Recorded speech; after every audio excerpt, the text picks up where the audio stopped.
बिस्मिल्लाहिर्रहमानिर्रहीम। आज की क्लास में कैनवा की आज की क्लास में जो है ना हमने दो चीज़ें सीखनी हैं। एक तो प्रेजेंटेशन हम कैसे बना सकते हैं जिस तरह पावर पॉइंट में प्रेजेंटेशन बनती है, और इसी तरीके से इन्फोग्राफिक्स कैसे बनाए जाते हैं और ये क्या चीज़ होती है। तो मैंने होम पे जाकर यहाँ क्रिएटिव डिज़ाइन में जाने के बाद इधर प्रेजेंटेशन पे क्लिक किया है, और प्रेजेंटेशन पर जैसे ही मैंने यहाँ पर क्लिक किया है, ये देखें ये लिखा हुआ है 16:9 जो है ना ये प्रेजेंटेशन। इस पर मैंने क्लिक किया तो ये एक न्यू टैब ओपन हो गया है। अब जो प्रेजेंटेशन बनती है उसका जो साइज़ है वो आम तौर पर ये जो डेस्कटॉप का जो हमारा साइज़ होता है उतना ही होता है, और इसमें हम प्रीव्यू भी यहाँ से देख सकते हैं। सारी जो वर्किंग है वो हम कर सकते हैं। टेम्पलेट को यूज़ करते हुए हम कैसे अपनी रिक्वायर्ड प्रेजेंटेशन बना सकते हैं ये हमने देखना है। सबसे पहले जो है ना हमारी फील्ड का कंफर्म होना ज़रूरी है कि भी हम किस फील्ड के बारे में, किस बारे में टॉपिक हमारा क्या है, किस रिलेटेड है। तो उससे रिलेटेड जो टेम्पलेट्स यहाँ पर मौजूद हैं उनको यूज़ करके हम यहाँ पर बना लेंगे। और इनमें से जो भी टेम्पलेट्स हैं वो उनके ऊपर अगर आप लेके माउस का पॉइंटर लेके जाते हैं तो उसका प्रीव्यू आना शुरू हो जाता है। मिसाल के तौर पर ये आपको नज़र आ रहा होगा कि 15 इसकी स्लाइड्स हैं, और हर स्लाइड जो है यहाँ पर ये प्रीव्यू के तौर पर आगे आगे चलती जा रही है। इसी तरीके से अगर मैं इसके साथ वाले पर लेके जाता हूँ तो इसकी नंबर ऑफ स्लाइड्स जो हैं वो लिखी हुई हैं 12। तो स्लाइड्स को हम कम भी कर सकते हैं, ज़्यादा भी कर सकते हैं। एजुकेशनल पर्पस के लिए है या किसी कंपनी के बारे में है, या जो अकाउंट्स के हवाले से है, मतलब कोई भी अगर हमने प्रेजेंटेशन बनानी हो तो उसका टॉपिक हमने जस्ट यहाँ पे सर्च बार में लिख देना है, तो उससे रिलेटेड, उससे कुछ मिलती जुलती जो भी कैनवा के टेम्पलेट्स यहाँ पर मौजूद होंगे वो प्रेजेंटेशन जो है ना हमारे सामने यहाँ पर आ जाएंगी, और उनके ऊपर हम काम कर सकते हैं। मिसाल के तौर पर ये देखें बैक टू स्कूल लिखा हुआ है, और स्कूल लेवल की जो प्रेजेंटेशंस हैं वो भी यहाँ से आसानी के साथ बनाई जा सकती हैं। ये पूछा है जी कि जो प्रेजेंटेशन पॉइंट्स पावर पॉइंट में बनती हैं। हाँ जी, पावर पॉइंट में जो बनती हैं उसी तरह की हैं ये, लेकिन पावर पॉइंट से बहुत आगे की है ये चीज़। और यहाँ पर सबसे पहले नंबर पर जो फ़ायदा है इन प्रेजेंटेशंस का, मिसाल के तौर पर मैं इस पर क्लिक करता हूँ तो पहला तो फ़ायदा ये है कि यहाँ पर आपको डिज़ाइन ऑलरेडी हुए हुए हैं, बने बनाए मिल जाते हैं। टेक्स्ट भी एंटर हुआ हुआ मिल जाता है। पावर पॉइंट में आपको टेक्स्ट एंटर हुआ हुआ नहीं मिलता है। और टेम्पलेट्स में आपको पावर पॉइंट में सिर्फ बैकग्राउंड का जो टेम्पलेट है सिर्फ वही मिलता है, बाकी जो डिज़ाइन है वो आपको इंसर्ट करने पड़ते हैं, और वो भी लिमिटेड ग्राफिक डिज़ाइनिंग वहाँ पर हो सकती है। कि यहाँ पर कैनवा में आप कंप्लीट उसके ऊपर ग्राफिक डिज़ाइनिंग करके फुल डिज़ाइन के साथ अपनी प्रेजेंटेशन बना सकते हैं। और जब ये सेव होती है तो आपकी मर्ज़ी है कि उसको जेपीजी के इमेजेस में सेव करें, वहाँ से उठा के आप उसको आराम से पावर पॉइंट में ले जा सकते हैं। और दूसरी ऑप्शन ये है कि इसको पीडीएफ में भी सेव किया जा सकता है।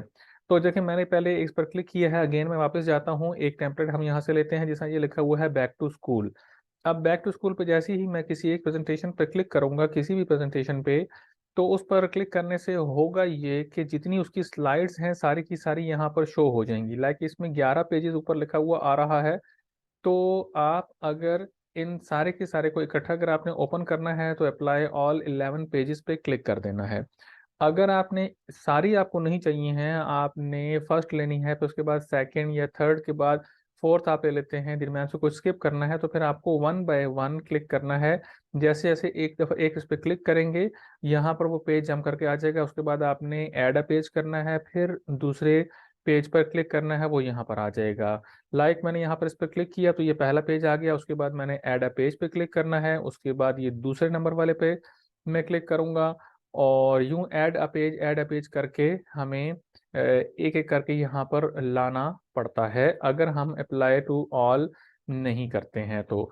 और दूसरी चीज़, दूसरा तरीका क्या क्या है कि यहाँ अप्लाई ऑल 11 पेजेस पे मैं क्लिक कर देता हूँ, तो उस सूरत में क्या होगा कि जितने भी इधर पेज हैं वो सब के सब जंप करके यहाँ पर आ जाएंगे। ठीक है, उसलिए मैंने यहाँ पे क्लिक किया है। तो अप्लाई ऑल पेजेस अभी यहाँ पर ओपन हो रहे हैं, एक मिनट, ये देखें ये सारे के सारे पेजेस जो है ना वो ओपन होते जा रहे हैं, होते जा रहे हैं। इनमें जो कुछ भी इंसर्ट हुआ हुआ है डिज़ाइन के तौर पर, ये सब का सब यहाँ पर आता जा रहा है। ठीक है। तो अब इसमें अगर आप देखें तो हर एक चीज़ अलग अलग है। ये जो बुक्स पड़ी हुई हैं ये एक अलग डिज़ाइन के तौर पर है। और जो ये बैक टू स्कूल लिखा हुआ है, आप इसका जो फॉन्ट स्टाइल है वो चेंज करना चाहते हैं तो चेंज किया जा सकता है। और इसके अलावा इसको रिसाइज भी हम कर सकते हैं। उर्दू में इसी की जगह पर लिखना है तो वो भी लिखा जा सकता है। किसी भी लैंग्वेज में हम यहाँ पर इसको इंसर्ट कर सकते हैं। ये जो कागज़ी जहाज सा है इसको भी हम लोकेशन इसकी चेंज कर सकते हैं। और इसके अलावा ये जो कार्टून सा है इसको अगर आप देखें तो ये भी अलग से इंसर्ट किया गया है। इसकी जगह पर हम इसके बगैर भी बनाना चाहें तो भी बना सकते हैं। इसी तरीके से जो बैकग्राउंड का जो कलर है वो हम अगर चेंज करना चाहते हैं, हम कहते हैं कि ये कलर ठीक नहीं है, यह हमारे स्कूल की जो थीम है उस के मुताबिक नहीं है, तो हम यहाँ पर कलर पे चेंज कर सकते हैं। जो इस पूरी प्रेजेंटेशन के अंदर कलर्स जो यूज़ किए हुए हैं वो सारे के सारे यहाँ ऊपर डॉक्यूमेंट्स कलर के नाम से यहाँ पर हमें शो हो रहे हैं।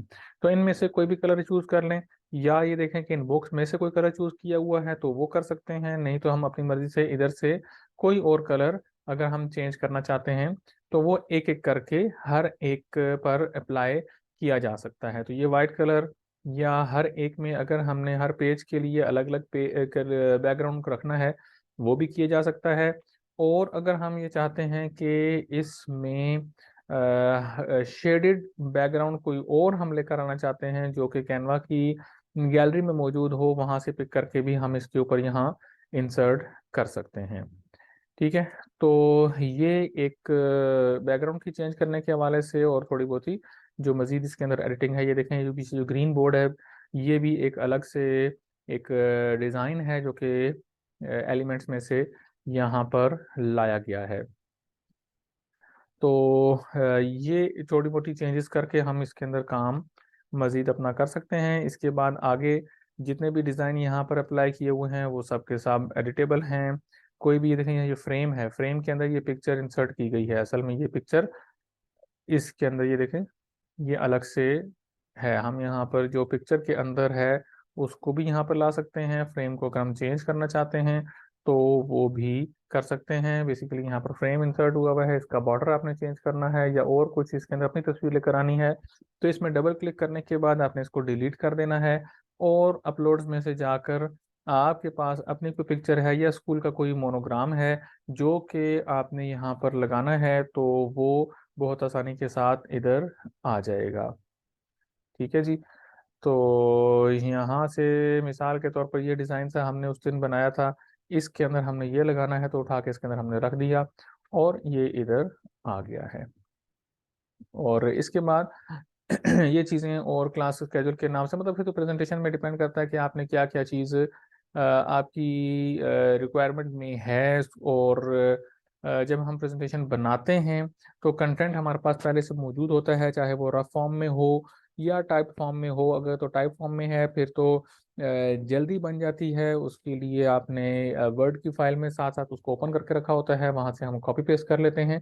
अगर नहीं तो डायरेक्टली यहाँ से भी बनाई जा सकती है रफ फॉर्म में, आपके जहन में या आपके पास पेज पर लिखा हुआ होता है उससे देखकर हम यहाँ पर इंसर्ट करते जाते हैं। तो ये प्रेजेंटेशन का एक टेम्पलेट हमने देखा है। इसके अलावा आपने मज़ीद देखने हो तो डिज़ाइन पे क्लिक करेंगे। डिज़ाइन पे क्लिक करने के बाद यहाँ पर आप सर्च बार में मिसाल के तौर पर हम लिखते हैं जैसे एजुकेशन में लिख देता हूँ, एजुकेशन प्रेजेंटेशंस ये आ रहा है। तो इस पर जैसे हम क्लिक करेंगे तो एजुकेशन से रिलेटेड जितनी भी होंगी कैनवा के पास जितनी भी प्रेजेंटेशंस हैं एजुकेशन से रिलेटेड वो देखें सारी की सारी यहाँ पर आ गई हैं। इसके अलावा हम कहते हैं कि नहीं हमें बच्चों से रिलेटेड चाहिए हैं तो किड्स प्रेजेंटेशन हमने यहाँ पे लिखा। और बच्चों से रिलेटेड जितनी भी प्रेजेंटेशन होंगी जैसे साइंस प्रोजेक्ट है या और अगर हम बिल्कुल पर्टिकुलर इसका यहाँ कीवर्ड लिख देते हैं तो भी आ जाएगी। मिसाल के तौर पर किड्स हेल्थ लिख देते हैं तो हेल्थ से रिलेटेड जितनी भी प्रेजेंटेशन होंगी वो भी हमारे पास यहाँ पर शो हो जाएंगी, जो कि मेडिकल से रिलेटेड होंगी। हम उसके ऊपर भी वर्किंग कर सकते हैं। जैसे ये आगे है योगा फॉर किड्स, तो ये कार्टूनी वेबसाइट्स के तौर पर भी हम यहाँ पर इनको यूज़ कर सकते हैं। योगा, इसके अलावा क्लासरूम रूल्स हैं, आर्ट क्लास है फॉर फन वगैरह फॉर किड्स। तो ये सारी चीज़ें बहरहाल हमें कीवर्ड्स का पता होना बहुत ज़रूरी है। मैंने ग्रुप में एक दफ़ा कैनवा कीवर्ड्स के नाम से शेयर भी किया था कि किस तरीके के साथ हम यहाँ इस डिज़ाइन में या एलिमेंट्स के जो कीवर्ड्स हैं उसको यूज़ करते हुए कैनवा में मुकम्मल तौर पर ग्राफिक डिज़ाइनिंग कर सकते हैं। तो इसके अलावा एक और प्रेजेंटेशन हम देख लेते हैं, जैसे कि अब ये जो 11 पेजेस हैं, मैं इन सबको अगर डिलीट करना चाहता हूँ तो इसमें इकट्ठे डिलीट करने का सिस्टम उस तरीके से नहीं है।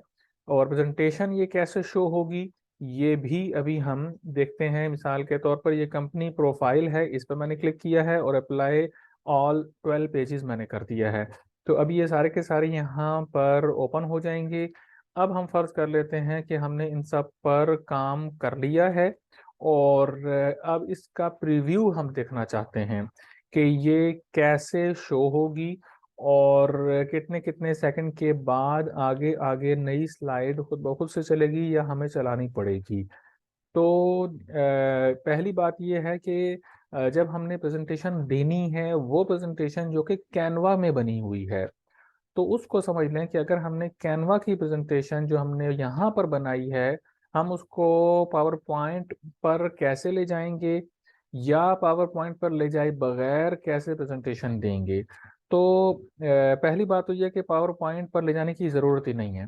यहाँ पर ये देखें, ये प्रेजेंटेशन का जो टैब बना हुआ है शेयर के साथ प्रेजेंट लिखा हुआ है, इस पर आपने क्लिक कर देना है। यहाँ से प्रेजेंटेशन शुरू हो जाएगी।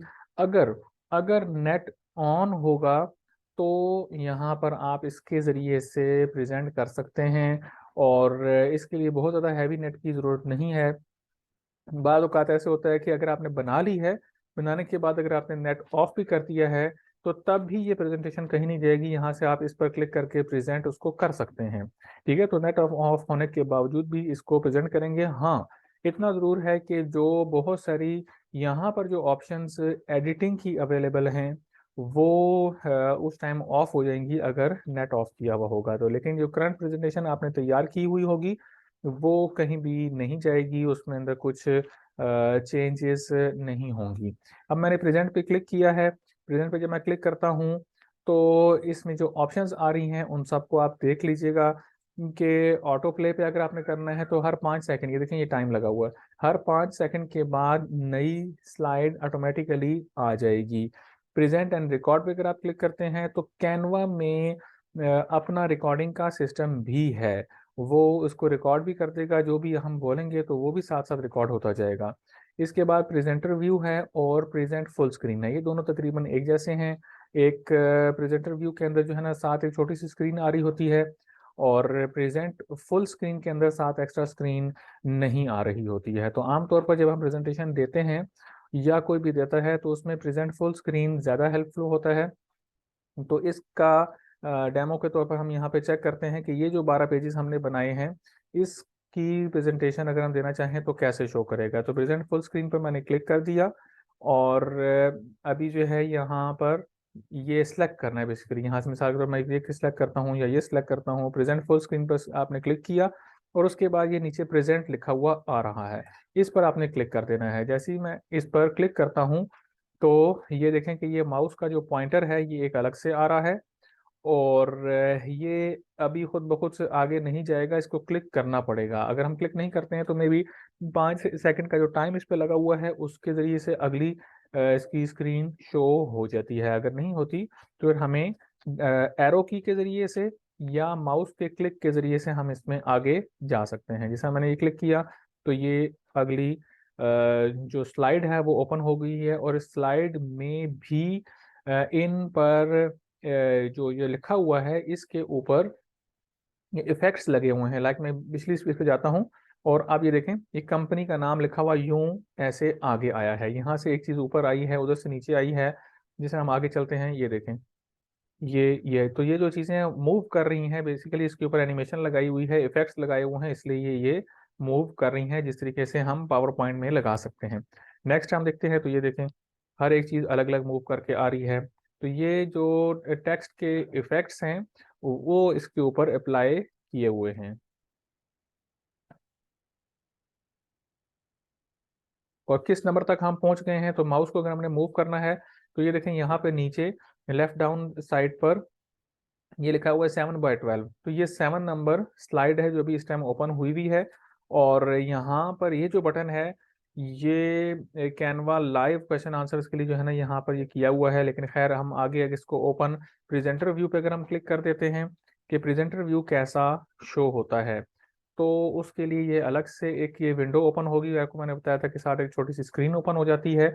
तो ये पीछे जो स्क्रीन है ये अलग से आएगी और इधर जो स्क्रीन है वो अलग से आएगी। लेकिन ये आपको खाली बताने के लिए मैंने यूज़ किया है। देखें डबल माउस यहाँ पे मूव कर रहा होता है, तो इसमें थोड़ी सी कन्फ्यूजन सी हो जाती है। इसलिए इस को यूज़ किए बगैर आपने क्या करना है कि जो ये वाला जो होता है यहाँ पर आपने प्रेजेंट पे फुल स्क्रीन पे प्रेजेंट करना है इसको।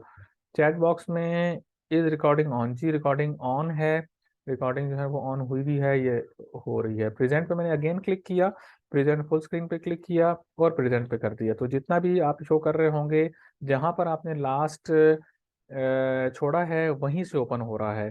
तो इसका मकसद, ये कहने का मकसद ये भी है कि बाज़ औक़ात हमने दरमियान में उस प्रेजेंटेशन के दरमियान में कुछ करेक्शन करने के लिए हमें कह दी जाता है कि नहीं जी ये स्पेलिंग गलत है जी, आप इसको ठीक करें। तो इस वक्त आपने क्या करना है, जस्ट आपने स्केप का बटन दबाना है। स्केप का बटन आपने दबाया और जो स्लाइड सामने चल रही थी वो यहाँ पर कैनवा में आपके सामने आ जाएगी। ठीक है, आपने ये जो टेक्स्ट है इसके ऊपर आपने डबल क्लिक किया और इसके स्पेलिंग को आपने करेक्ट किया और साइड पर आपने क्लिक कर दिया। तो वो चीज़ करेक्शन जो रिक्वायर्ड थी वो आपने कर ली। अगेन प्रेजेंट पे क्लिक करें, फुल स्क्रीन पे क्लिक करें, नीचे प्रेजेंट पे क्लिक कर दें, तो वही पेज आपके पास आ जाएगा। ठीक है, तो ये जैसे जैसे हम क्लिक करते जाएंगे वैसे वैसे जो है ये आगे आगे आती जा रही है। ठीक है, तो ये स्लाइड नंबर 10 है। इसके बाद हम आगे चलते हैं और स्लाइड्स कितनी हो चुकी हैं यहाँ से भी हमें नज़र आ रहा है। और ये लाइट सी एक कलर में जो बार सी आ रही है ये भी यहाँ तक पहुँच गई है। तो इसका मतलब ये है कि एक स्लाइड यहाँ पर अभी और बाकी है। और इस पर अगर हम क्लिक कर देते हैं तो ये हमारी थैंक यू के नाम से जो है ना आखिरी स्लाइड हमारे पास आ गई है। यहाँ से अगर हम एक और दफ़ा क्लिक करेंगे तभी हम अपनी स्क्रीन पर पहुंच सकते हैं, और स्केप दबा दें तो तब भी हम वापस लास्ट स्लाइड जो हमारे पास कैनवा में है वो वहां पर अपीयर हो जाएगी। और रह गई बात इसको सेव करने की, तो सेव करने के लिए आपको मैंने पहले बताया था कि इसको पीडीएफ में भी सेव कर सकते हैं और जेपीजी में भी सेव कर सकते हैं। ज़्यादा बेहतर ये है कि आप इसको 2 दफ़ा सेव करें। पहली दफ़ा में आप इसको डाउनलोड करें पीडीएफ के तौर पर, पीडीएफ के तौर पर इसको सेव करने के लिए ये स्टैंडर्ड जो इसका है सजेस्टेड यही पीडीएफ ही है। तो एक दफ़ा आपने इसको पीडीएफ में सेव कर लेना है यहाँ पर इसको चेंज किए बगैर, क्योंकि फर्स्ट टाइम में जब भी प्रेजेंटेशन हम डाउनलोड करते हैं तो कैनवा में ऑटोमेटिकली यहाँ पर पीडीएफ ही लिखा आता है। लैपटॉप में पीडीएफ डाउनलोड कराना हो, जी जी लैपटॉप में ही की बात कर रहा हूँ। लैपटॉप में भी मोबाइल में भी जिसमें भी हम कैनवा में जब हम काम करते हैं मोबाइल में भी सेम सारा प्रोसेस होता है। और किसी भी डिवाइस में जब हम काम कर रहे हैं तो सबके लिए सेम है। पहला काम ये मतलब मैं जो बता रहा हूँ कि पीडीएफ में डाउनलोड जो करनी है उसकी वजह है वो ये है कि आपके पास जब पीडीएफ में एक चीज़ आ जाती है तो इजीली किसी के साथ भी आप उसको शेयर कर सकते हैं जो कि एडिटेबल नहीं होती है। ठीक है, तो चेक करने के लिए अगर आपको किसी ने भेजना है, आपने किसी को सेंड करनी है, तो उस सूरत में आप पीडीएफ उसके साथ शेयर कर दें। और ना वो उसके एडिटेबल किसी काम की है, और जैसे उसमें उसने करेक्शन करनी है तो वो भी आपको वैसे ही बता सकेगा, क्योंकि पीडीएफ के ऊपर वो करेक्शन नहीं करेगा, नहीं कर सकेगा। तो हाँ, स्क्रीनशॉट लेके उसके ऊपर कुछ लिखते तो वो अलग बात है, लेकिन पीडीएफ आपकी अपनी जगह पर सेफ रहती है। और दूसरी बात यह है कि अगर पहली दफ़ा में जब आपने पीडीएफ इसको डाउनलोड कर लिया तो आपके अपने भी वो बहुत काम आती है। कभी कभी ऐसा होता है कि किसी के पास मोबाइल में पावर पॉइंट नहीं है, या स्लाइड को ओपन करने के लिए जो सॉफ्टवेयर होते हैं WPS वगैरह है वो नहीं है, तो उस सूरत में PDF हर एक के पास ओपन हो जाता है, तो वो भी इजीली मोबाइल में उसको देखा जा सकेगा। तो एहतियातन है ये कि एक दफ़ा आप उसको PDF में डाउनलोड कर लें। दूसरी तरफ ये कैनवा की रिक्वायरमेंट नहीं है, ये वैसे मैं आपको बता रहा हूँ। इसके बाद जो दूसरी ऑप्शन है वो ये है कि यहाँ से आप चेंज करेंगे, चेंज करने के बाद आपने इसको JPG में डाउनलोड करना है। अब आप जब JPG में डाउनलोड करेंगे तो इसका मकसद क्या होगा, जब आप इसको डाउनलोड करेंगे यहाँ से, तो ये डाउनलोड्स में WinRAR में कन्वर्ट होकर आएगा। जिस तरह हम किसी भी डिज़ाइन को, 3-4 डिज़ाइंस को जब हम इकट्ठा डाउनलोड करते हैं तो वो एक जिप फाइल बन जाती है। जिप फाइल जब आपके पास बन जाएगी, तो अगर आपने उसको पावर पॉइंट पर ले जाना है तो भी काम आएगी, वहां से किसी को ईमेल करनी है तो भी उसको किया जा सकता है। और वो इस फॉर्म में होगा कि एक एक स्लाइड अलग अलग होगी। लाइक अगर कोई एक स्लाइड आपने रिमूव करनी है तो वो भी रिमूव हो जाएगी। JPG देखिए 12 आपके पास इमेजेस जो है ना वो आ जाएंगे इस स्लाइड के। दूसरा फायदा इसका ये होगा कि आप इन्हीं स्लाइड्स को same to same as it is उठाकर पावर पॉइंट पे ले जा सकते हैं, और वहां पर जस्ट आपने उसको इंसर्ट कर देना है। पूरा का पूरा जो पेज होगा वो, लाइक ये वाला जो एक पेज नंबर 1 है, ये पूरा का पूरा पेज JPG के तौर पर वहाँ पावर पॉइंट पर आ जाएगा। और एक एक करके आपने इंसर्ट कर दिया, बल्कि अभी मैं टाइम देखता हूँ कि कितना है, मैं आपको ये भी करके दिखा देता हूँ कि हम यहाँ से इसको अगर JPG के फॉर्मेट में पावर पॉइंट में लेके जाते हैं तो कैसे ले जाएंगे। ठीक है, तो उसके लिए पहला स्टेप तो ये है कि आपने शेयर पे जाना है और इसको डाउनलोड पे क्लिक करना है, और यहाँ से इसका आपने चेंज किया, PNG कर दें या JPG कर दें। JPG बेहतर है अगर आपने इसमें इसको एडोब वगैरह पे नहीं ले जाना तो। यहाँ से आपने इसको डाउनलोड पे क्लिक किया। जैसे ही आपने इसको डाउनलोड पे क्लिक किया है तो ये देखेंगे यहाँ पर ये डाउनलोडिंग इसकी हो रही है। अब हम इसके बाद डाउनलोड्स में जाएंगे। डाउनलोड्स में जाके देखेंगे तो ये ऑलरेडी वहाँ पर WinRAR के तौर पर एक जिप्ड फाइल वहाँ मौजूद होगी। और इसके साथ साथ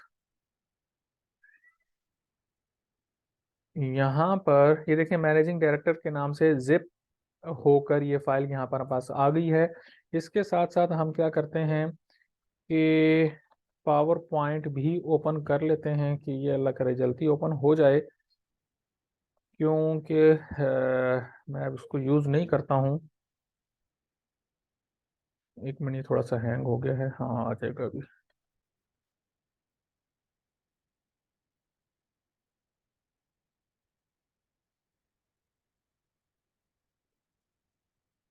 इतनी देर आपके जहन में कोई सवाल वगैरह है तो वो पूछ लें जब तक ये ओपन हो जाता है।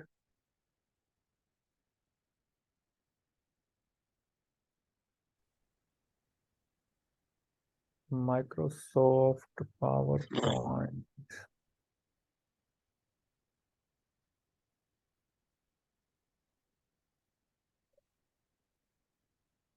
हाँ ये आ गया है। इस पे हम क्लिक करते हैं ताकि ये ओपन हो जाए।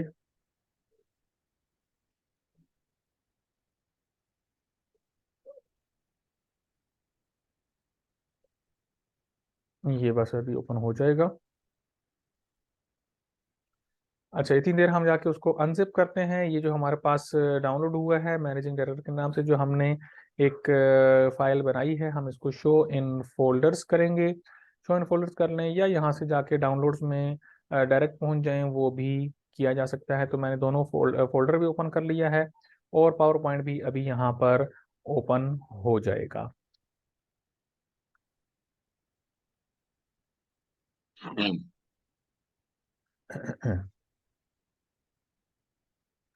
अच्छा जी, ये देखें जी, ये यहाँ पर मैनेजिंग डायरेक्टर के नाम से ये एक जिप फाइल हमारे पास आ गई है। इसके ऊपर मैंने राइट क्लिक करना है।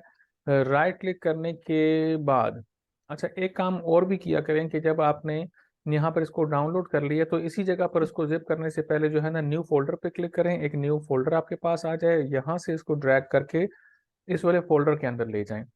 ठीक है, जब आपके पास इस वाले फोल्डर के अंदर ये चीज़ आ जाएगी तो अब आपने डायरेक्ट इसी फोल्डर को ओपन कर लेना है। वहां पर अगर एक्सट्रैक्ट हेयर करते हैं तो अगर तो आपके पास उधर डाउनलोड्स में बहुत सारी चीज़ें नहीं पड़ी हुई, जैसा मेरा ये डाउनलोड जो है ना वो भरा होता है, बार बार खाली करता हूँ, फिर ये ज़्यादा फाइल्स के अंदर आ जाती हैं, तो आपकी फाइल बाकी फाइलों के साथ मिक्स हो जाएगी। इसलिए न्यू फोल्डर के अंदर नाम उसका रख लें और उसके बाद उस जिप फाइल को इसके अंदर ले जाएं। अब आप इसके ऊपर राइट क्लिक करके एक्सट्रैक्ट हेयर पे आपने क्लिक करना है। जैसे एक्सट्रैक्ट हेयर पे हम क्लिक करेंगे तो वो 12 के 12 इमेजेस यहाँ पर हमारे पास इजीली अपीयर हो जाएंगे। इसको आपने जूम कर देना है। ये देखें, यूं मैंने इसको जूम कर लिया। ये जो मैंने जूम किया है ये भी आप देख रहे हैं कि मैंने ये कैसे किया है। कंट्रोल का बटन प्रेस करके स्क्रॉल अप में करता हूं तो ये इसका साइज इंक्रीज हो जाता है। कंट्रोल का बटन ही दबाया हुआ है, स्क्रॉल डाउन करते हैं, जो माउस के ऊपर जो गोल वाला बटन होता है उसके जरिए से स्क्रॉल अप स्क्रॉल डाउन होता है। पेज नंबर ऑटोमेटिकली यहाँ पर आ जाता है जब हम फाइल डाउनलोड कर लेते हैं। तो देखें 1 2 3 4 से लेकर 12 तक यहाँ पर आ गया है। साथ साथ हमने इधर ये सब कैसे आई हैं, किसी ने पूछा है जी। ये सब कैसे यहाँ आई हैं, ये हमने डाउनलोड किया है ना, डाउनलोड किया है उसको जिप फाइल में और उसके बाद न्यू फोल्डर में हम ले गए हैं। इस देखें ये जिप अपनी जगह पे रहता है, एक जिप फॉर्म में अपनी जगह पे रहती है। इसको हम एक्सट्रैक्ट हेयर करते हैं राइट क्लिक करने के बाद। जैसे ही हम एक्सट्रैक्ट हेयर करते हैं तो वो सब के सब जेपीजी फॉर्म में इधर हमारे पास आ जाते हैं। अब हमने देखा है जी यहाँ पर, अल्लाह अकबर, इतना ज़्यादा ये पावर पॉइंट पावर में आ गए। खैर हमने ये एक ओपन कर लिया और ओपन करने के बाद हम क्या करेंगे कि इधर जो जो ऑलरेडी स्लाइड्स आई हुई हैं, ये जो लिखा हुआ है, हमने पहले इसको डिलीट कर देना है। और ये जो टेक्स्ट बॉक्स बेसिकली बने हुए आ जाते हैं, हम इसको यहाँ पर डिलीट कर देते हैं। अब एक स्लाइड ओपन हुई हुई है और यहाँ से न्यू स्लाइड जो है ना वो हमने जितनी हमारी रिक्वायर्ड हैं वो ब्लैंक वाली इंसर्ट कर लेते हैं। देखें, इसको इंसर्ट करने के लिए आपने न्यू स्लाइड होम पर रहते हुए न्यू स्लाइड पे जाना है। न्यू स्लाइड पे ये पहली वाली जो ऑप्शन है इस पे क्लिक नहीं करना है, वरना फिर उसके ऊपर टेक्स्ट बॉक्स ऑलरेडी एंटर हुआ हुआ आ जाता है। तो आपने ब्लैंक पे क्लिक करना है, ठीक है जी, ताकि ब्लैंक होती रहे आगे आगे। दूसरा तरीका ये है कि इस पे क्लिक करें, कंट्रोल सी करें, कंट्रोल वी करते जाएं। तो ये 9 10 11 12, ये 12 फाइल्स मैंने ओपन कर ली हैं, पेजेस बिल्कुल जो कि एम्प्टी हैं, ठीक है ना। एम्प्टी पेजेस मैंने 12 ओपन कर लिए हैं। अब हम क्या करेंगे कि हम जाएंगे इंसर्ट पे। इंसर्ट पे जाने के बाद वैसे तो यहाँ पे ड्रैग भी कर सकते हैं, लेकिन चलें हम इसको इंसर्ट पे क्लिक करने के बाद पिक्चर पे क्लिक करते हैं। और ये हमसे पूछेगा भी कहाँ से आपने पिक्चर लेकर आनी है, तो हम इसको बता देंगे कि हमारे पास डाउनलोड्स में एक न्यू फोल्डर के नाम से एक फाइल है और वहाँ से हमने इसको लेकर आना है। मैंने डाउनलोड्स पे क्लिक कर दिया, ये न्यू फोल्डर पड़ा हुआ, मैंने इस पर डबल क्लिक कर दिया। तो एक तरीका तो ये है कि हम एक एक को ड्रैग करके यहाँ से उठाकर इधर यूं लेकर आ जाएं। ये इसलिए नहीं हो रहा क्योंकि हमने यहाँ पर इंसर्ट में से ये स्टेप फॉलो किया है, तो अब हमें यहाँ पर इंसर्ट करना पड़ेगा तो फिर आएगा। दूसरा तरीका ये है कि आपने इंसर्ट में से पिक्चर पे क्लिक करके आपने ये विंडो ओपन नहीं की है, बल्कि आपने यहाँ पर डाउनलोड्स के फोल्डर को अलग से ओपन किया है। जब आपने ओपन किया, मिसाल के तौर पर मैं इसको क्लोज कर देता हूँ, ये वाला फोल्डर ऑलरेडी ओपन हुआ हुआ है, इसको मैंने मिनिमाइज कर दी है। अब यहाँ से उठा के अगर मैं इधर लाता हूँ तो ये इजीली ये चीज़ यहाँ पर आ जाती है, ठीक है ना। तो इंसर्ट पे जाके अगर करेंगे तो आपको वहां पर इंसर्ट पे क्लिक करना पड़ेगा, अगर नहीं तो फिर आप फोल्डर को ओपन करके यहाँ पर कर लें, इंसर्ट में क्लिक करके लाएंगे तो वो ऑटोमेटिकली उसका साइज एडजस्ट होगा। ड्रैग करने की सूरत में ऑटोमेटिकली एडजस्ट नहीं होगा, ये खुद करना पड़ेगा। दोनों चीज़ें अलग अलग उनकी रिक्वायरमेंट होती है। तो खैर हम यहाँ पर अभी रहते हुए इंसर्ट पे क्लिक करते हैं, पिक्चर पे क्लिक करते हैं और यहाँ से एक पर क्लिक करके मैं इसको ओके कर देता हूँ। तो देखें ऑटोमेटिकली अपने पेज के अकॉर्डिंग खुद हो एडजस्ट होकर आइए। मजीद जो एडजस्टमेंट है वो हम इसको पूरे पेज पर यहाँ से ले जा सकते हैं, या कुछ ऊपर नीचे हमने टेक्स्ट अगर ऐड करना है तो वो किया जा सकता है। अगेन पेज नंबर 2 पे जाता हूँ मैं। पेज नंबर 2 पे जाने के बाद यहाँ पर मैंने जो फोल्डर ओपन किया हुआ है उसका पेज नंबर 2 मैंने उठाकर यहाँ पर इंसर्ट कर दिया। फिर तीसरे पेज पे जाएंगे, फोल्डर अगेन ओपन करेंगे और पेज नंबर 3 यहाँ पर इंसर्ट कर लेंगे, ठीक है। इस तरीके के साथ भी इंसर्ट किया जा सकता है, लेकिन आपको मैंने बताया कि एडिटिंग आपको फिर करनी पड़ती है पेज का जो साइज है वो खुद से आपको एडजस्ट करना पड़ेगा। तो एक ये भी देख लें। पेज नंबर 1 आपने एडजस्ट कर लिया। इसके बाद पेज नंबर 2 जो आपने यूं फिक्स किया हुआ था तो कोई मसला नहीं है, इसका साइज आप इसको 1 मिनट के अंदर ये एडजस्ट हो जाता है। आपने यहाँ वर्टिकल हॉरिजॉन्टल इसको देख लिया, पूरे पेज पर इसको एक्सपेंड कर दिया। तो ये आपका सेकंड पेज रेडी हो गया। इसके बाद थर्ड पेज पर जाएं और इसकी जो साइज की सेटिंग है आपने वो कर देनी है। और इसके बाद हम मज़ीद पेज इसके अंदर ऐड नहीं करेंगे यहाँ तक। ठीक है जी, सबके पेजेस का प्रोसेस जो है ना वो यही है।